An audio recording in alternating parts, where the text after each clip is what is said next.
अरे अरे प्रश्नमणी कुठे चालला? अहो प्रश्नमणी नाही हो, प्रश्नमणी म्हणा, प्रश्नमणी. तुम्हाला कळते की ते आमच्या स्टुडंट काउन्सिलचं इंजेक्शन चालू आहे. इंजेक्शन नाही हो, इलेक्शन. हा ते इंजेक्शन ते असतं ते. अहो मला प्रश्न पडला होता, नेमकं मला कल्चरल सेक्रेटरी ते असं काहीतरी बनवणार होते, त्यामुळे मी कधीपासून एवढे स्क्रिप्टली सुटलेलो नाही. ते कॅमेरामध्ये अडकिंगमध्ये थडकिंगमध्ये भडकिंग व्हिडिओ मी बनवणार होतो, पण नेमकं ते काय करतात मला अजून पण प्रश्न पडले.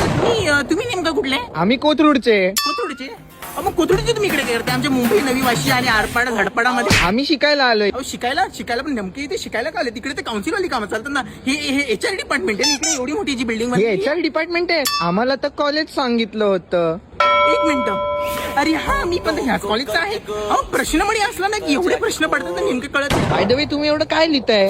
अहो ते मला ना आमचे कल्चरल सेक्रेटरी बनण्यासाठी ना मला त्यांनी टास्क दिला होता, टास्क. की ते म्हणाले ना तू 4 वेळा मला लिहून दाखव. तर ते अच्छा. ऐकून दाखवू का मी? ऐकून दाखवू का तुम्हाला? ऐकवा. हा. हे बघ, मन माझं हापपलेलं पोरींची मला खास. अच्छा. हा, मन माझं हापपलेलं पोरींची मला खास. वा. दरवेळी चमडी चाळे करणार मी आज. आता तुम्हीच बघा इथे. आता इकडे बघा, ही झाडं झुडपं इथे उगवलेली आहे, त्याच्यामधून हा कागद बनवलेला. पण ही कागदाने आपल्याला किती काय काय गोष्टी करतात. आमचे बुलकंद दादा पण म्हणाले होते की झाडांचा कधीही अनादर करू नये. आता तिकडे झाडावरती बघा, तिकडे खड्डे का पडलेले आहेत, झाडावरती इथे परिजातकाचे ठेंब पडून आलेले आहेत. एवढा अक्षरशः प्रश्न पडलेला नाही की मला नेमकं हे कोणते वाले हेड बनवणार आहे. कसलं हेड? अहो किती वेळा सांगायचं, आमच्या इथे स्टुडंट इंजेक्शनची कामं चालू आहेत. इंजेक्शन नाही हो, इलेक्शन. हा, ते इंजेक्शन वालाच ते असतं. तुम्हाला नाही कळत ना, कशाला जास्त. तुम्ही नेमके कुठले?